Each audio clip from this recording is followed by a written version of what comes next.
Tonight, as a mother continues to plead for mental health reforms, the Premier is responding. I don't disagree with her comments.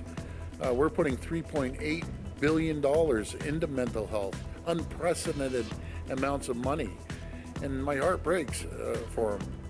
How Doug Ford reacted to the mother of the 16-year-old stabbed to death on Toronto Transit, and what we've uncovered about the 22-year-old suspect's lengthy criminal past.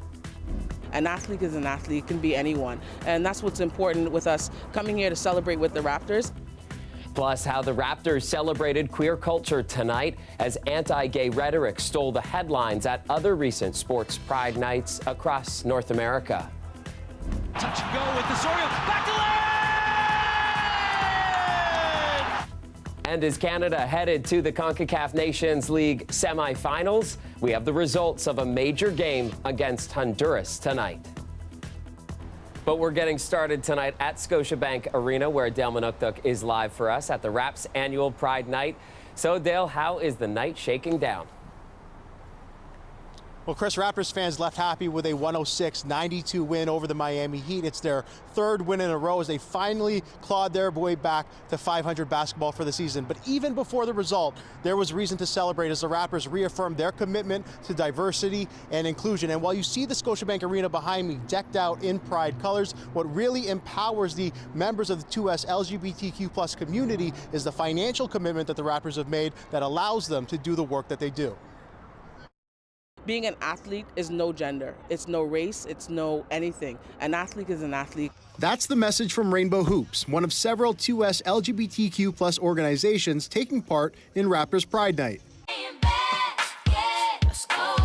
Rainbow Hoops hosts a safe space for everybody to play basketball. The same goes for Squish, which hosts drop-in games for queer people. Founder Amino Mohammed says the Raptors and MLSE are doing more than just changing the colors of arena signage. This year, they're actually giving 20% of the proceeds from the Pride Night t-shirt to Squish. And so that kind of support is really direct support. It's something that's going to make immediate change in our communities. I could be brown, I could be blue, I could be violet sky. 40 Chorus, Toronto's gay men's choir, quite literally had their voices raised, invited to sing the national anthem. Opportunity for us to really come share our love of song in a community that sometimes might not be the most accepting of the LGBT community, but we're here to really be able to share our love of the voice. While the night is a celebration of how far diversity and inclusion has come in sports, there's still a lot of work to do. This month, several NHL players chose not to wear Pride-themed jerseys. Meanwhile, the Toronto Raptors have partnered with Get Real to combat 2S LGBTQ+ discrimination, racism, and bullying. The nonprofit offers a variety of workshops and after-school programming. The biggest piece for us and for kind of trying to bridge that gap is just education. I think a lot of the fear that people have, especially when it comes to athletes, trans athletes, is that not knowing that education piece. Sports are for everyone. There's a place for everybody at our games. Get Real doesn't just fight for inclusion, it also makes sure that vulnerable youth are supported. School boards across the country are really prioritizing safe and caring school initiatives, making sure that every single student at their school feels safe and feels like they can belong. And so the demand for our work has just been increasing year over year, and the Toronto Raptors have been a huge part of helping us meet that demand. Now, Chris, I spoke with all those organizations about the situation in the NHL, and many of them said they were disappointed, but that's where it ended. They said it would go against their core values of acceptance and individual choice to cast any dispersions upon those players for their religious beliefs, for citing why they wouldn't wear those Pride-themed jerseys. So they accept those players for who they are, and they just want to be accepted themselves. Chris? All right, Dale, thanks so much. Dale Manukduk reporting live for us at Scotiabank Arena tonight. Now, returning to our top story from last night, we're hearing more tonight from the mother of the 16-year-old boy who police say was stabbed and killed at random at Keele subway station over the weekend. Now, yesterday, we brought you that conversation with Andrea McGallis and her calls for all levels of government to do more to address the root causes of violence in our city. She continued that call today. Plus, we've uncovered more about the suspect. He has a lengthy criminal record and was out on probation at the time of the attack. Greg Ross has the latest tonight. I have lost loved ones before, but this is just this unimaginable pain that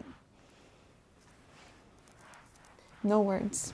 Andrea Megalis says she has barely gotten any sleep since Saturday night when her son Gabriel Megalis was stabbed while sitting on a bench at Keele Station. Police say it was unprovoked. My first baby. I wanted him to be safe. And you know what? I thought he was. I thought we all were. Police have arrested 22-year-old Jordan O'Brien Tobin and charged him with first-degree murder. CBC has since learned that O'Brien Tobin has a lengthy arrest history. His previous charges include assault and uttering threats of bodily harm. He was also on probation when he allegedly stabbed Megalis on Saturday. Enough's enough with this crime. I've never seen anything like it. Today, the Premier spoke out about the recent rash of violent crimes on the TTC and sent his condolences to the Megalis family. I say I'm so sorry for her loss. It's heartbreaking, and I will be calling the mother and father, and our prayers and thoughts go out to her. Megalis says she doesn't want prayers and thoughts, she wants change. That makes me angry, so angry, because when they want votes, they promise everything. But how about action? How about what really needs to be done? How about not just pretending something is going to be done? How about actually doing something? She says not enough is being done to address issues around mental health in our city. I am not blaming the individuals. Again, I'm blaming the system. I don't feel like you can say it is one person's fault because they got in trouble, they're in whatever situation they are. I think it's a much bigger picture. Today, the Premier defended his government's record on mental health support. I don't disagree with her comments. We're putting $3.8 billion into mental health, unprecedented amounts of money. And my heart breaks for them. That's their child. It's the most terrible tragedy. And I would love the Premier to actually listen to that mother, because that is what the people of this city are saying. They're saying, you've put the cops in there, it hasn't solved the problem. The solution is to address the root cause. We have a homelessness crisis. We have a mental health and addiction crisis in this city. On Thursday night, there's going to be a vigil for Megalis. We're told it's going to start in High Park, and then they're going to walk to Keele Public School. And the family says that they will be there at that vigil. As for the suspect, Jordan O'Brien Tobin, he has another court appearance scheduled for March 31st at 2 p.m. Greg Ross, CBC News, Toronto. And we're hearing tonight about another unprovoked attack on the TTC that left a 15-year-old boy injured. Toronto police releasing these photos of the suspect. It happened last Thursday at Bathurst subway station at around 9:15 in the morning. Police say the teen was riding the escalator when a man in front of him turned and punched him in the face. Investigators are appealing for the public's help in identifying this man. In Mississauga, a man is in life-threatening condition after an overnight collision. Peel police say the pedestrian was struck by a vehicle after crossing mid-block on Ridgeway Drive. The man was initially rushed to a trauma center by paramedics with serious injuries. Police say his injuries have been upgraded to life-threatening. The driver remained on the scene and no charges have been laid so far. Meanwhile, in Brampton, multiple people were injured after a collision this afternoon. It happened along Mayfield Road between Kennedy and Hart Lake just before 2 p.m. Initial reports were that one person was critically injured in that crash, but that has since been upgraded to non-life-threatening. 3 others suffered minor injuries. There's no word yet on the cause of the crash. It is that time of year again, time when people vote for the worst roads in the province. Our research shows that 59% of Ontarians say the province's roads have worsened, with many citing cracks in pavement, potholes, congestions, and being the top road-related issues. All right, and so the campaign isn't just about bad roads. CAA also wants to hear about poor road signage, cycling infrastructure, timing of lights, and general safety. This is the 20th year the campaign has been held.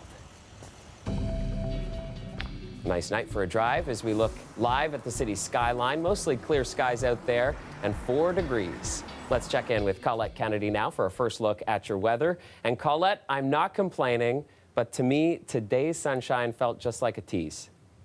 Oh, we know you're not complaining, Chris. I know what you mean, though. If you were out there when that sun was shining, lots of blue sky, just gorgeous conditions. It actually almost felt cooler later in the afternoon, although the temperature was very similar because we had some of those clouds that built in. Really, it has to do with the lakes. At this time of year, we're seeing that surface that's warming up a little more quickly than those cooler lake waters. So yeah, we got some cloud cover coming in there, but I'll tell you what's going to be coming in is some much colder air. But first, we're going to warm up as we go into tomorrow. This is just a peek at the afternoon temperatures and some of that colder air through the prairies in northwestern Ontario, and then so mild, a beautiful day today in Windsor, in Sarnia as well. Not bad in London after a little bit of freezing fog early this morning. So tomorrow we're into the milder flows. Starts off very, very nice. A decent day for sure, a decent morning. But then, yes, it gets mild. The winds will be picking up from the southwest, causing those temperatures to rise. By mid-afternoon, though, we get into this rain pushing through, brief. And then it changes over to snow as those winds change to the northwest and that colder air starts filtering in. Staying windy as the front passes, so those afternoon hours are crucial. Blowing snow means visibility reduced, but this is really just kind of a dusting that's coming through because it's moving so fast. Still going to be enough to pose some problems on the roadway, but really not for that evening commute. I think by then it'll have moved on and we'll be fine, but colder air will filter in behind that. For tonight, then, not so cold tonight, down to 0. Tomorrow, up to 9. Then the winds from the southwest will change to the northwest. And Chris, that temperature will drop very rapidly in the afternoon. Like a rock. All right, Colette, thank you.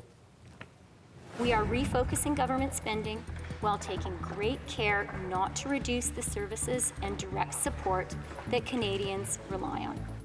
How today's federal budget is promising to help with the high cost of living while also reining in inflation. Coming up, we'll take you through the budget highlights and break down what it means for your wallet. Plus, welcome back. The 2023 federal budget commits billions of dollars for health care and renewable energy. So let's take a look at some of the highlights together. There will be more than $8 billion in new program spending in the coming fiscal year, with a deficit of about $40 billion. More than 1/3 of the spending is for investments in clean tech industries and renewable energy. $21 billion in the next 5 years. $80 billion over the next 12 years. And there's also more money for dental care. It's expected to cost more than $13 billion over the next 5 years. Up to 9 million Canadians will be eligible. Now, as anticipated, a major plank of the budget is affordability and the federal government trying to keep cash in some people's pockets. Here's Nisha Patel with short-term benefits and long-term concerns. And then you're gonna put them inside. When Crystal Kisman unloads her groceries, Do you have more in there? I got the carrot. she's paying more and getting less. Oh, it's crazy. I remember I used to spend $200 for every 2 weeks, and I would get double. You could put more there. As a single mom, putting food on the table is a daily struggle, especially fresh items like 4-year-old Michael's favorite, strawberries. One time, they were like $7.99, but he cried so bad, I was like, okay, I'll get him this one time, but it's not like every time I can get him what he wants. Now a temporary boost to GST credit payments for some low-income Canadians is being billed as a grocery rebate to relieve stretched budgets. The government will spend $2.5 billion to help 11 million households. Single Canadians and seniors can receive upwards of $200. Families with children about double that. I'm going to say it's better than nothing, but then again, it's not enough. With the rising costs, it's not going to make a huge difference, definitely not. When it comes to direct benefits to Canadians, that's about it. And last year's supplement for low-income renters will not be renewed. Although a previously announced new first-time homebuyers account will come into effect. But experts say as Canada's population hits new records, there still isn't enough new affordable housing. We could have promised to build more affordable rental housing in specific, not just housing in general, but affordable rental housing. As we pour over 1.5 million people into our economy every year. We already have this. For Kisman, from food to rent, the bills keep piling up. So I try to look in the positive, but I don't know what the future holds. The budget did include action against payday lenders, cracking down so they can't charge painfully high interest rates, as well as a pilot project for free automatic tax returns for low-income Canadians. Some small changes that could make a difference. Nisha Patel, CBC News, Ottawa. Turning now to sports coverage, and it was a dominant performance for Canada's men's soccer team tonight in the CONCACAF Nations League group stage final. The first game right here at People Field was actually Canada's first game of the World Cup qualifying campaign. Laren, touch and go with Osorio, back to Laren!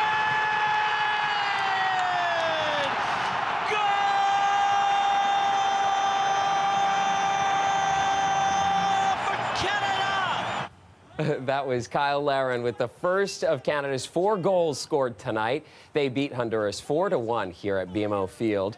With this pivotal win, Canada secures a spot in the semifinals and pushes them one step closer to winning the CONCACAF Gold Cup, a trophy they have not won since 2000. This is all summer McIntosh and Lane Ford. World record! And some exciting history made in the pool tonight, courtesy of Etobicoke's own Summer McIntosh. She is now the world record holder in the 400-meter freestyle event. The 16-year-old swimming phenom electrified the hometown crowd at the Pan Am Sports Center on opening night of the national trials. McIntosh stopped the clock in a time of 3:56.08, breaking the world record held by Ariarne Titmus. It's McIntosh's first world record, though. At just 16 years old, she already holds many world junior and national records. And fresh off officially clinching the playoffs last night, today the Leafs officially launching a new summer ball hockey league. It's really important as our community and demographics change that we're making sure everyone has a chance to participate. And programs like this that really combine culture and sport and bring it direct to the kids is how we're going to make a difference and get more kids playing. The goal is to grow the game, making it more accessible for kids in marginalized communities. Players will be trained by skilled coaches and outfitted with hockey gear for free. And the House of Hockey aims to make it easier for youth across the GTA to start playing the game. The league's inaugural season will kick off in June with weekly games for 2 months. All right, let's get back to Colette now for more on the weather storyline. And Colette, it is sure sounding like a dramatic one tomorrow afternoon. Time it all out for us. Chris, I'd be very happy to do that for you. In fact, I think that's why I'm here. But it is one where we really do need it timed out because we'll see such changing conditions through just the one day. So it's going to be an easygoing morning when it comes to the weather, mild and dry. But then the winds will be picking up. We'll get into some rain in the afternoon, brief, because then the winds will change to the northwest, really get gusty, and that rain changes over to snow and blowing snow, although brief, and then we clear out behind that, other than areas where we'll see some lake effects setting up, but that'll be highly localized. And then that colder air is going to move in tomorrow night, and you'll really feel that into Thursday morning, but Thursday's shaping up. Let me show you how it all goes out then as we go through those overnight hours. Mostly clear to partly cloudy skies. That's why the setup in the morning, we're still under the influence of high pressure, but that ridge is moving off. This front is coming in. See how thin that band is of the rain? Yes, so then it changes, and a few hours of this blowing, very light snow, but still blowing around will make it seem like there's even more there. The winds from the northwest behind this will be very cold, but that next ridge will build in, gives us the sun. There's an area, an example of that very highly localized lake effect, but still we could have a few flurries that make their way into the GTA. You're seeing that there towards Pickering, Oshawa. This would be Thursday early morning, and maybe through Barrie, sometimes where that morning commute could be a bit tricky, whereas elsewhere it'll be dry with full sunshine, and you'll get there too. That ridge will keep building in, those winds will keep dying off. It's just a chillier start. And I do have to point out, of note, is that overnight Thursday and into Friday morning, the next round comes in. That's a pretty broad system, that one. It's going to have an impact on us. It's going to be a slower moving one. Friday night into Saturday as well. All right, those winds, they kick up from the southwest. You saw those arrows change direction, gusty, gusts over 60 kilometers an hour, but then they're backing off by the time we're approaching midnight tomorrow night, even likely before that, as we get settled into that cooler air mass. Lows tonight, okay, around zero. We may slip a little below, like -1 in a few cases here, but very little change in the temperatures from Ottawa all the way to Windsor area. There you are tomorrow. That 9 won't last. It will drop in the afternoon, -5. That's how we'll start out Thursday, then up to 5 degrees with that sun. And then it does become mild, Chris, with that next system that comes in. But we have to take the wet weather with it, too. Certainly, and we will be ready. All right, we're going to take a quick break. Finally, tonight, a group of students at Weston Memorial is connecting with seniors at a nearby retirement home, and it all started as a writing class exercise and quickly turned into a community building initiative. We visited them in action this week. Well, it started off as a writing task, Right, okay. and now it's turned into a social gathering. It's turned into a history lesson. It's turned into a communication lesson and a community building activity. And every single time the kids would give me so many questions that I couldn't answer about the residents. How long have they lived there? Did they grow up in Weston? Are they happy? Do people come and visit them? I finally said to the students in my class, why don't we get our questions answered? So the assignment was to write a biography about Mr. Roebuck. And what did you learn? We learned that he was a war veteran. He danced all over the world. They're brilliant. They'll make good reporters when they grow up. Oh, yeah? The questions that they asked were amazing. Felt everything right, and I was quite amazed. I got to be a wonderful keepsake for me. Doing the project was a little bit fun because I got to do it with my friend Jesse and Christopher. So it took us at least a week to complete, but we did get a good mark about it. I was really happy about, after they interviewed me, how much they picked up on my life and remembered. Meeting Jeanette, it just made us feel nice, really nice.